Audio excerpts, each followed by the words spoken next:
First Contact's Price. Admiral Sarah Chen stood at the viewport of the ESS Hyperion, Earth's first faster-than-light-capable warship, watching as the distant stars blurred into streaks of light. 20 years of preparation had led to this moment, humanity's first intentional jump beyond their solar system. What the rest of humanity didn't know was that this wasn't really first contact. That had happened 6 months ago, and it had gone terribly wrong. Jump complete in 3, 2, 1. Lieutenant Rodriguez announced from his station. The star streaks collapsed back into points of light, and a rust-red gas giant loomed before them, its rings glittering like diamond dust. Status report, Chen ordered, her voice steady despite the tension coiling in her stomach. All systems nominal. Admiral. The quantum drive is stable and ready for the next jump if needed. Rodriguez's fingers danced across his holographic display. No signs of pursuit. Chen nodded, though she knew it was only a matter of time. The Galactic Concordat would come. They always did when a primitive species developed FTL capability.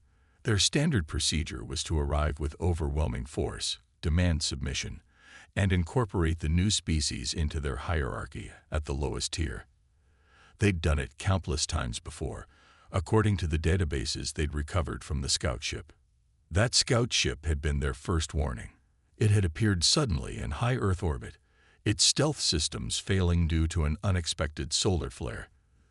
The ship's crew, arrogant in their technological superiority, had assumed Earth's defensive systems were as primitive as their space program appeared to be.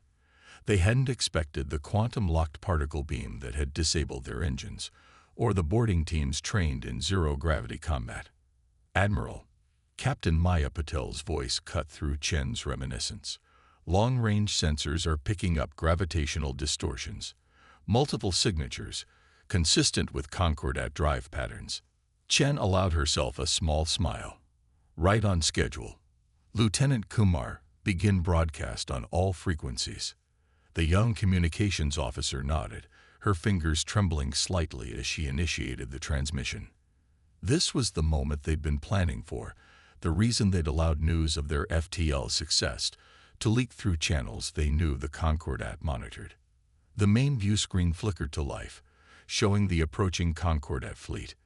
Their ships were beautiful in an alien way, all smooth curves and iridescent metals that seemed to flow like liquid. 12 capital ships, each easily twice the size of the Hyperion, arranged in the Concordat's standard subjugation formation. This is Administrator Vex Thor of the Galactic Concordat.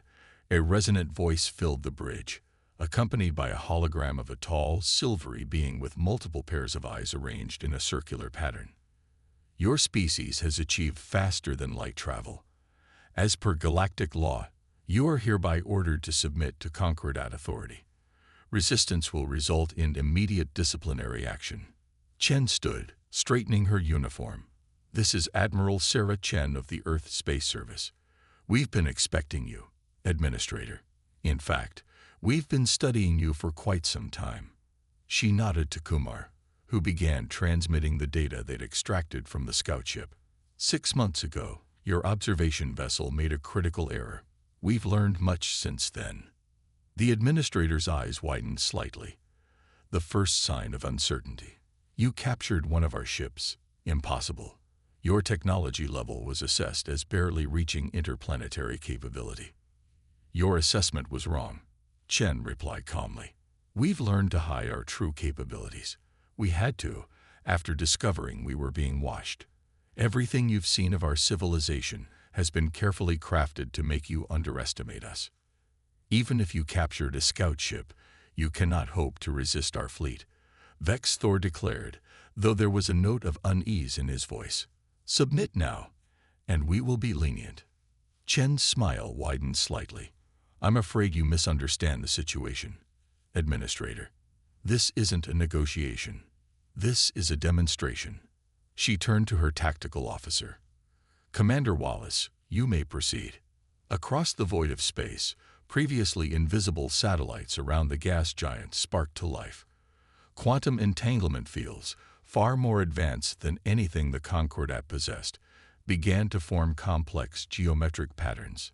Impossible, Vexthor whispered, his silver skin paling to white as his sensors registered the enormous energy readings. These readings, they're similar to our Ancient One's technology. How did you? We developed it ourselves, Chen interrupted. Humanity has a gift for innovation that your Concordat seems to have lost. We don't simply use technology. We improve it, evolve it, create new applications you never dreamed of. The quantum field suddenly contracted, creating a localized space-time distortion that trapped the Concordat fleet in a bubble of altered physics. Their shields, designed to resist conventional weapons, were useless against an attack that changed the fundamental laws of physics within their containment zone. Your ships are now effectively neutralized, Chen continued. Your weapons won't function, and your drives can't generate enough power to break free. We could destroy you now, but that's not our purpose here today. What do you want? Vexthor asked, his arrogance replaced by genuine fear. A new arrangement. The Concordat's policy of subjugating emerging species ends today. Earth will not be joining your hierarchy. Instead, we're offering you a choice. You can recognize Earth as an independent power and engage with us as equals, or... She let the threat hang in the air, unspoken but clear. The quantum fields pulsed ominously, demonstrating just how completely the Concordat fleet was at their mercy. You're barbarians, Vexthor spat, though his voice trembled. Using technology you barely understand to threaten your betters. No, Chen corrected. We're survivors. We discovered your observation posts decades ago and realized what was coming. Every advancement we've made since then has been with this moment in mind. We understand our technology perfectly. We created it. And now you're going to understand something. Humanity will not bow. The bridge fell silent as her words hung in the vacuum of space. The mighty Concordat fleet, which had subjugated countless civilizations, floated helpless before a single Earth ship and its hidden network of quantum satellites. It was a moment that would reshape the galaxy's balance of power forever. Your choice, Administrator, Chen said quietly. Partnership or consequences. Humanity is taking its place among the stars, but whether we do so as your allies or your nightmare, that's up to you.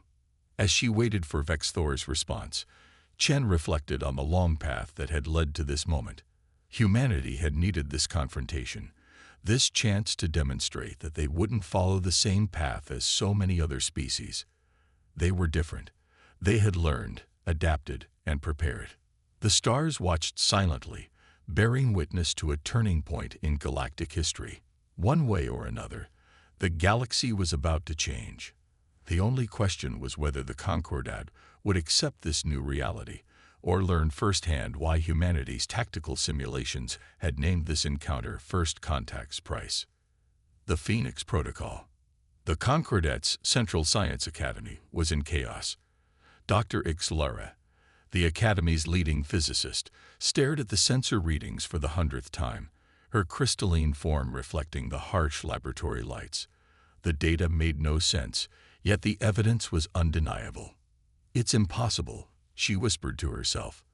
They're containing artificial quantum singularities in ships barely a fraction of our size. The power requirements alone should tear their vessels apart.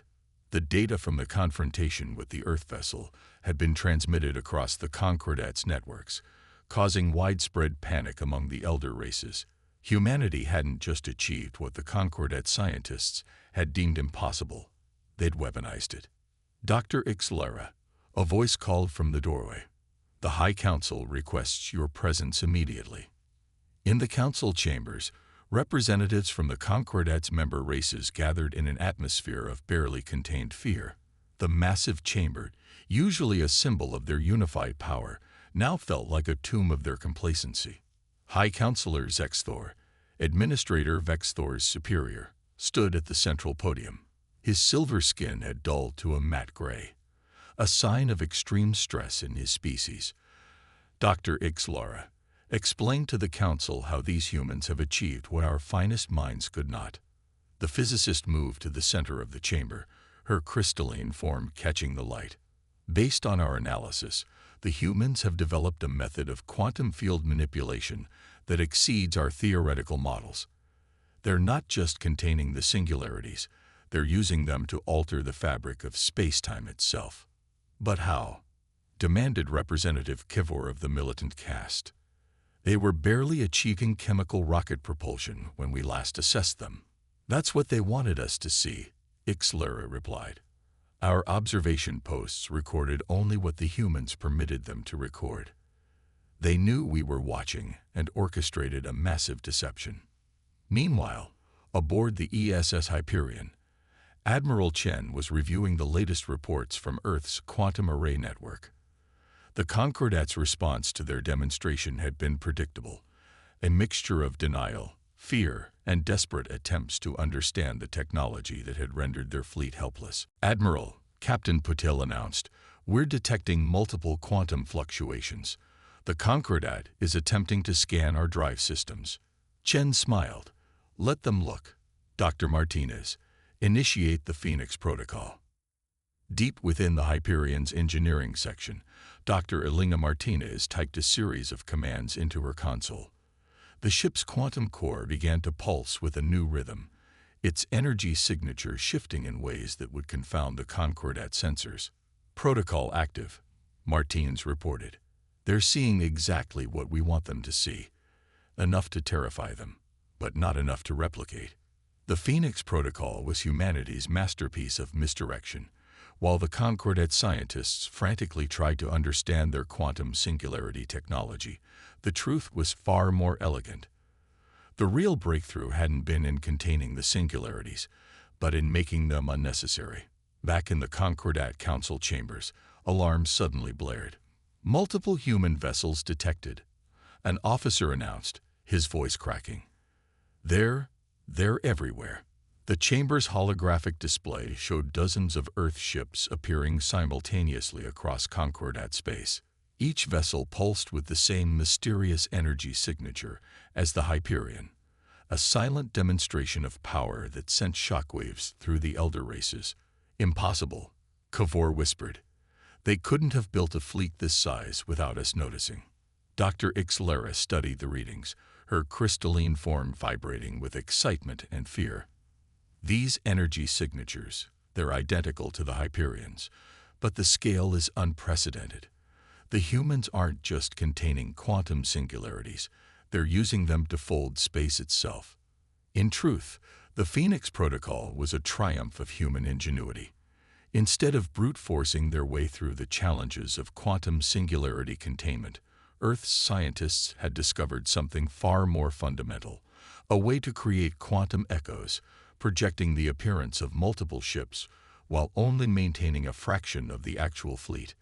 "Message incoming from Earth Command," Lieutenant Kumar announced on the Hyperion's bridge. "Operation Shadow Echo is proceeding as planned. All Concordat military installations are now under observation." Chen nodded. The plan was working perfectly. The Concordat would spend precious resources trying to defend against a phantom fleet, never realizing that their real vulnerability lay elsewhere. "Send the Phase 2 signal," she ordered. Across Concordat space, the projected Earth fleet began to move in perfect synchronization, executing maneuvers that defied conventional physics. To the watching elder races, it appeared as if humanity had mastered spacetime itself. In the council chambers, panic was setting in. "We must strike now," Kavor demanded, "before they can fully deploy their fleet." "And risk provoking them further," Sexthor countered. "Look at what their technology can do. One ship, held our entire subjugation fleet helpless. Now they're demonstrating that they can appear anywhere in our territory at will." Dr. Ixlera's analysis continued to stream across the chamber's displays. "The energy requirements for what we're seeing, it's beyond anything in our theoretical models. Either the humans have completely rewritten the laws of physics, or—" She stopped suddenly, her crystalline form pulsing with a new realization. "Or they'd found a way to make us see what they want us to see." On the Hyperion, Martinez monitored the quantum echo network with satisfaction. "They're starting to suspect, Admiral. The crystalline one. She's clever. Good, Chen replied. Let them suspect.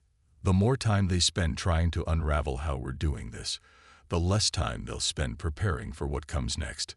The Phoenix Protocol had been named with deliberate irony. Like the mythical bird, humanity had risen from the ashes of their perceived technological limitations. But unlike the phoenix of legend, their resurrection was a carefully crafted illusion, designed to make their actual capabilities even more terrifying when finally revealed. Admiral, Paddle reported, Concordat communications show they're mobilizing their reserve fleets. They're preparing for a full-scale confrontation. Chen's expression remained neutral, but there was a glint of satisfaction in her eyes, exactly as predicted. They're so focused on our apparent quantum technology that they're completely missing the real threat. Lieutenant Kumar, transmit the final message to Earth Command. Tell them Operation Pandora is ready to begin.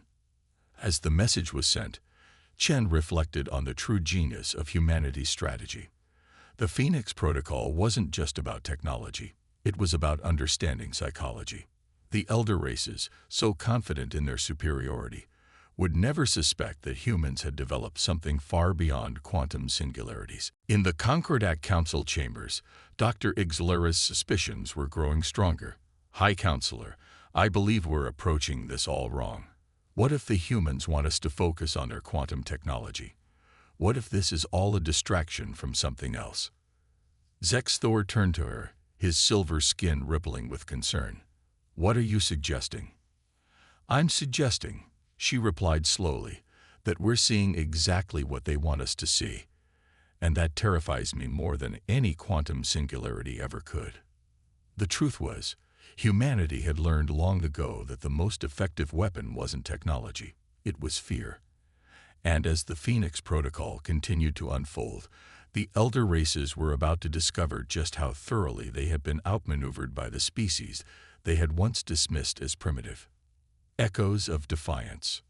Dr. Silura's laboratory in the depths of the Concordat archives was considered a dead-end posting, a place where troublesome scientists were sent to be forgotten. But as she studied the ancient texts spread across her desk, the exiled sister of Dr. Ixlera knew she had discovered something that would shake the foundations of the galaxy. Computer cross-referenced these genetic markers with all known spacefaring species, she commanded, her crystalline form vibrating with excitement. The results confirmed what she had suspected for months. Humanity's genetic code contained markers that were impossibly ancient. An alert chimed on her console, another encrypted transmission from Admiral Chen. Their secret communication channel, established months ago, had been instrumental in piecing together the truth. Silura had reached out to the humans after her initial discovery, risking everything to share her findings. The Council remains fixated on your quantum technology demonstration, Silura reported. They haven't even considered looking deeper into the historical archives. Chen's holographic form nodded. Perfect. Have you completed the analysis of the genetic samples? Yes, and it's extraordinary. The markers in human DNA, they're not just similar to the precursor records, they're exact matches. Your species didn't evolve naturally on Earth. You were engineered by the precursors themselves. The precursors, a civilization so ancient that even the eldest races of the Concordat considered them mythical. Yet here was proof that they had not only existed, but had created humanity for a specific purpose. That explains the adaptability, Chen mused. Our ability to survive in environments that would kill other species, to think in ways they can't predict. More than that, Silura interjected. The precursors were master geneticists. They didn't just engineer your bodies, they engineered your minds. The human capacity for lateral thinking, for turning weakness into strength, it's all by design. In the weeks since the Phoenix Protocol demonstration, the Concordat had been thrown into chaos. While the Council focused on countering humanity's apparent quantum superiority, they missed the subtle signs of a far more significant threat. Aboard the ESS Hyperion, Chen reviewed Silura's latest data transmission. Dr. Martinez, what do you make of this? The quantum physicists studied the genetic analysis. It validates everything we've theorized. Our quantum technology wasn't a breakthrough, it was a remembering. The knowledge was encoded into our very DNA, waiting for the right moment to surface. Meanwhile, in the Concordat Council chambers, the divide between factions was growing. Cavour and his militants demanded immediate action against Earth, while others urged caution. The debate had become so heated that ancient protocols of civil discourse were being ignored. We cannot wait any longer, Cavour thundered. While we debate, the humans grow stronger. Their fleet movements suggest they're preparing for something massive. High Counselor Zexthor raised his hands for silence. And what would you have us do? Launch an attack against an enemy who can apparently appear anywhere at will, who could neutralize our most powerful weapons with technology we barely understand. The technology isn't the real threat. A quiet voice cut through the chaos. Dr. Ixlara stepped forward, her crystalline form pulsing with nervous energy. I've been analyzing the data from my sister's last transmission before her exile. There's something about the humans that goes beyond technology. Back in her hidden laboratory, Ixlara made the final connections in her research. The precursors hadn't just created humanity. They had created them as a failsafe, a species that could think beyond the constraints of normal evolution, that could adapt and innovate in ways the elder races had forgotten. Admiral, she transmitted to Chen. I found references to something called the Awakening Protocol in the precursor data. It seems to be tied to specific triggers in human DNA, markers that activate under certain conditions. Chen's expression remained neutral, but her eyes betrayed her interest. What kind of conditions? Existential threats. When humanity faces extinction or subjugation, these markers activate. They enhance your natural abilities, accelerate your technological development. The Phoenix Protocol wasn't just clever strategy. It was your DNA recognizing the Concordat as a threat and responding. The implications were staggering. Humanity wasn't just fighting for their independence. They were fulfilling their design purpose. The precursors had created them as guardians, a species that would emerge when the galaxy needed them most. In the council chambers, Dr. Ixlara's presentation was met with stunned silence. The humans aren't just another emerging species, she concluded. There's something the galaxy hasn't seen in millions of years, a species designed to prevent any one power from dominating all others. Cavour scoffed. Prehistoric legends and genetic fairy tales. While you waste our time with this nonsense, the humans err. He was interrupted by a sudden shift in the chamber's lighting. Every screen, every holographic display, began showing the same image. A double helix structure that pulsed with familiar energy patterns. That's impossible, Ixlara whispered. Those energy signatures, they're identical to the human quantum drives. On the Hyperion, Chen watched as the truth began to spread through the Concordat's networks. Send the signal, she ordered. It's time for the Awakening Protocol to begin. Across human space, dormant genetic markers activated in response to the signal. Abilities that had lain dormant for millennia began to surface. Humanity wasn't just remembering their legacy. They were becoming what they were always meant to be. Ixlara, watching from her hidden laboratory, felt a mixture of awe and fear. The precursors hadn't just created a new species, they had created their successors. And now, faced with the threat of Concordat dominance, that species was finally awakening to their true potential. The question isn't whether humanity will change the galaxy, she transmitted to Chen in what would be their final communication. The question is whether the galaxy is ready for that change. As the genetic awakening spread through the human population, the true scope of the precursors' plan became clear. The Phoenix Protocol hadn't been humanity's ultimate weapon. It had been a key, unlocking abilities that would reshape the very fabric of galactic civilization. The Nexus Gambit, the Concordat's capital world of Nexus Prime, had never fallen in its million-year history. Its defenses were considered impenetrable. Layers of quantum shields, automated defense platforms, and a fleet of 10,000 ships. Yet, as Commander James Drake stood in the crowded marketplace of its largest city, wearing the crystalline form of a Sci-Fi trader, he couldn't help but smile at how easily humanity had infiltrated it.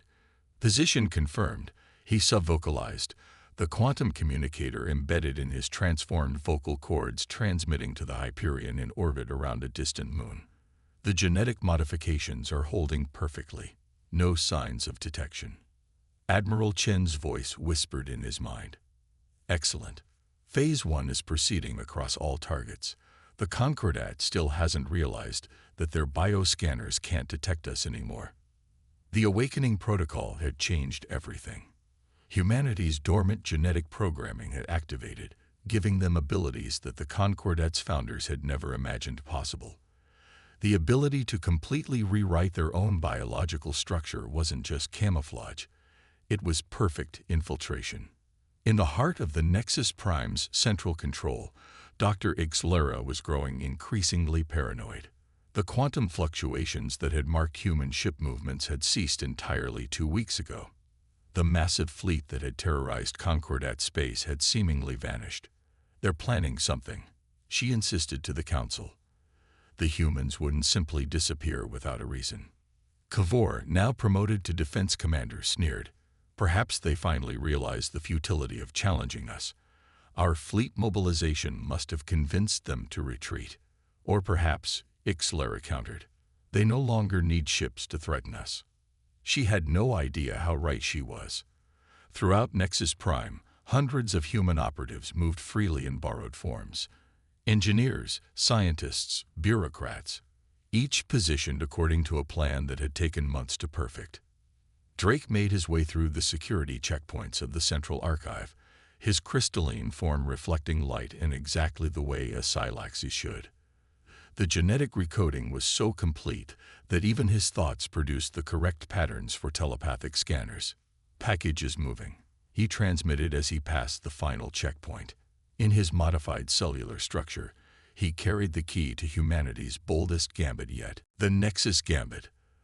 The Concordat's capital world of Nexus Prime had never fallen in its million-year history. Its defenses were considered impenetrable. Layers of quantum shields, automated defense platforms, and a fleet of 10,000 ships. Yet, as Commander James Drake stood in the crowded marketplace of its largest city, wearing the crystalline form of a Sci-Fi trader, he couldn't help but smile at how easily humanity had infiltrated it. Position confirmed, he subvocalized, the quantum communicator embedded in his transformed vocal cords transmitting to the Hyperion in orbit around a distant moon. The genetic modifications are holding perfectly. No signs of detection. Admiral Chen's voice whispered in his mind. Excellent. Phase 1 is proceeding across all targets. The Concordat still hasn't realized that their bioscanners can't detect us anymore. The awakening protocol had changed everything. Humanity's dormant genetic programming had activated, giving them abilities that the Concordat's founders had never imagined possible. The ability to completely rewrite their own biological structure wasn't just camouflage. It was perfect infiltration. In the heart of the Nexus Prime's central control, Dr. Ixlera was growing increasingly paranoid. The quantum fluctuations that had marked human ship movements had ceased entirely 2 weeks ago. The massive fleet that had terrorized Concordat space had seemingly vanished. They're planning something, she insisted to the council. The humans wouldn't simply disappear without a reason. Kavor, now promoted to defense commander, sneered. Perhaps they finally realized the futility of challenging us. Our fleet mobilization must have convinced them to retreat. Or perhaps, Ixlera countered, they no longer need ships to threaten us. She had no idea how right she was. Throughout Nexus Prime, hundreds of human operatives moved freely in borrowed forms. Engineers, scientists, bureaucrats, each positioned according to a plan that had taken months to perfect. Drake made his way through the security checkpoints of the Central Archive, his crystalline form reflecting light in exactly the way a Sci-Fi should. The genetic recoding was so complete that even his thoughts produced the correct patterns for telepathic scanners. Package is moving, he transmitted as he passed the final checkpoint. In his modified cellular structure, he carried the key to humanity's boldest gambit yet. On the Hyperion, Chen watched as signals confirmed the positioning of every operative. Dr. Martinez, begin the quantum overlay. Martinez's fingers danced across her console, initiating a program that had taken years to develop. Overlay active. The Concordat's quantum network is now running parallel to our inserted code. They won't detect the changes until it's too late. The true genius of humanity's plan wasn't in their ability to fight the Concordat. It was in their ability to become the Concordat. Every operative carrying specific genetic sequences that, when activated, would transform not just themselves, but the very infrastructure they had infiltrated. In her laboratory, Ixlera's instruments detected a subtle shift in quantum readings. If she hadn't been specifically looking for anomalies, she would have missed it entirely. Council chamber, she called urgently. I'm detecting. The transmission cut off as every communication system on Nexus Prime simultaneously reconfigured itself. The change was microscopic. Quantum pathways shifted by mere fractions, but the effect was massive. What's happening? Cavor demanded as the council chamber's displays began showing impossible readings. How are they in our systems? They're not in our systems, Ixlera realized with dawning horror. They've become our systems. Drake reached the central core of the archives, his borrowed form shimmering as he interfaced with the quantum mainframe. The genetic key he carried began to activate, spreading through the network like a cascade of falling dominoes. Nexus point secured, he transmitted, initiating final sequence. Across Nexus Prime, human operatives activated their encoded sequences simultaneously. The genetic programming that allowed them to rewrite their own biology now reached out to rewrite the quantum technology that the Concordat relied upon. It wasn't an attack, it was a transformation. By the first light, Ixlera whispered as she watched her instruments record the change. They're not destroying our technology, they're evolving it. The Concordat had built their civilization on the principle of stasis, carefully controlled progress, rigid hierarchies, and technology that served predetermined functions. Humanity had just introduced chaos theory into their quantum networks, making them capable of spontaneous evolution. Legacy of stars. 1 year after the Nexus Gambit, the galaxy was unrecognizable. The Great Hall of the former Concordat Council, now renamed the Galactic Assembly, bore witness to the scale of change. Representatives from 100 species gathered, their forms ranging from crystalline to energy-based, from silicon to carbon. But most striking were the hybrid forms, beings who had chosen to evolve beyond their original species limitations. Admiral Chen stood at the central podium, her uniform now bearing the insignia of both Earth and the new assembly.